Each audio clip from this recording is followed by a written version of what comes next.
নওগাঁ সদর উপজেলার দুর্গাপুর সরকারি প্রাথমিক বিদ্যালয় প্রাঙ্গণে মেধাবী ও অসচ্ছল শিক্ষার্থীদের হাতে স্কুল ব্যাগ তুলে দেওয়া হয়েছে। বৃহস্পতিবার দুপুর 12টার দিকে দুস্থ সেবা সংস্থার আয়োজনে এই কর্মসূচি অনুষ্ঠিত হয়। আয়োজকরা জানান, উপজেলার 4টি বিদ্যালয়ের মোট 150 জন শিক্ষার্থীদের মধ্যে স্কুল ব্যাগ বিতরণ করা হয়েছে।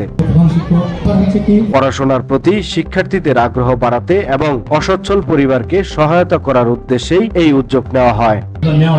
তখন বিষয়টা আমাদের একজন সদস্য অবহিত করায় উনি স্বতঃস্ফূর্তভাবে আমাদের সঙ্গে সহযোগিতার জন্য আসেন। তো আর সবচেয়ে বড় ব্যাপার হচ্ছে কি যে এখানে আমরা যারা অনুষ্ঠানে প্রধান অতিথি হিসেবে উপস্থিত ছিলেন বিশিষ্ট সমাজসেবক ও রাজনৈতিক ব্যক্তিত্ব মোহাম্মদ মাসুদ হাসান তুহিন। সভাপতিত্ব করেন দুর্গাপুর সরকারি প্রাথমিক বিদ্যালয়ের প্রধান শিক্ষক শামীমা পারভিন। এর আগেও আমরা কিছু মানুষকে স্বাস্থ্য সেবা দিয়েছি, তো আগামীতে আমরা এটা আরো বড় পরিসরে করতে চাই।